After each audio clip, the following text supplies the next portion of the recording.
নোয়াখালীর সুবর্ণচর উপজেলার চর জব্বার ইউনিয়নের সৈয়দ মুন্সিবাড়ি মাদ্রাসার প্রধান শিক্ষক মাহমুদুল হাসানের বিরুদ্ধে ১২ বছর বয়সী এক সাবেক ছাত্রীকে নিয়ে পালিয়ে যাওয়ার অভিযোগ উঠেছে।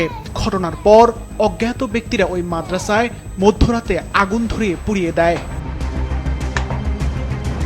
পুলিশ ও স্থানীয় সূত্রে জানা যায়, ষষ্ঠ শ্রেণীর ওই অপ্রাপ্তবয়স্ক শিক্ষার্থী সৈয়দ মুন্সিবাড়ি মাদ্রাসায় পড়াশোনার সময় তার সাথে সম্পর্ক গড়ে তোলে প্রধান শিক্ষক মাহমুদুল হাসান।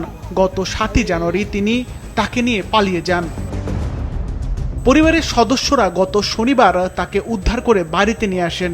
এরপর ভুক্তভোগী পরিবারের সদস্যরা অভিযুক্ত শিক্ষকের মাদ্রাসায় তালা ঝুলিয়ে দেন।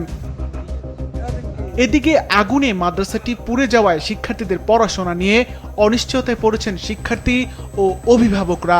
মেয়ের কর্তৃপক্ষ মাদ্রাসা কর্তৃপক্ষ থেকে কোনো তথ্য না পাওয়ার কারণে মেয়ের কর্তৃপক্ষ বিভিন্ন মোবাইল ট্যাগিং এর মাধ্যমে তথ্য সংগ্রহ করে হুজুরের সন্ধান পাওয়া গেছে ফিরোজপুর, তার বোনের বাসাতে আছে। এখানে আমাদের মেয়ে পড়ে, আমাদের বোন পড়ে, আমাদের ছোট ছোট বাচ্চাগুলো পড়ে। এখন এই যে প্রতিষ্ঠানটা ফুল, এটা কিভাবে আমরা সন্তান পড়াবো? আমার বাচ্চার নিরাপত্তা কি? একটা দুর্ঘটনা ঘটবে, আমরা এই কারণে এখানে প্রথমে আমি দিছি আমার বাচ্চারে 1 বছর পড়াই, যখন এগুলো দেখছি এই মাদ্রাসার বিভিন্ন অনিয়ম হইতেছে, আমি আমার বাচ্চারে এখান থেকে নিয়ে গেছি। মাদ্রাসায় আরও 2-3জন শিক্ষক ছিল, তারা তারপর ময়মনসিংহে তাদের বাড়ি, তাদেরকে বাইর করে দেওয়া হয়েছে।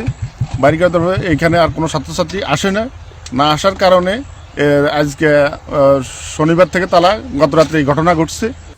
চর জব্বার থানার ভারপ্রাপ্ত কর্মকর্তা বলেন, খবর পেয়ে পুলিশ ও ফায়ার সার্ভিসের কর্মীরা ঘটনাস্থলে গিয়ে আগুন নিয়ন্ত্রণে আনেন। কালকে কে বা কারা আগুন লাগাই দিছে মাদ্রাসার যে প্রতিষ্ঠাতা, উনি আবার ওই যে একটা অভিযোগ দিছে, অজ্ঞাত আসামি দিয়া একটা অভিযোগ দিছে, সেটা মামলা হবে। পালানোর ঘটনায় শিক্ষকের বিরুদ্ধে সুধারাম থানায় লিখিত অভিযোগ দিয়েছে শিক্ষার্থীর পরিবার।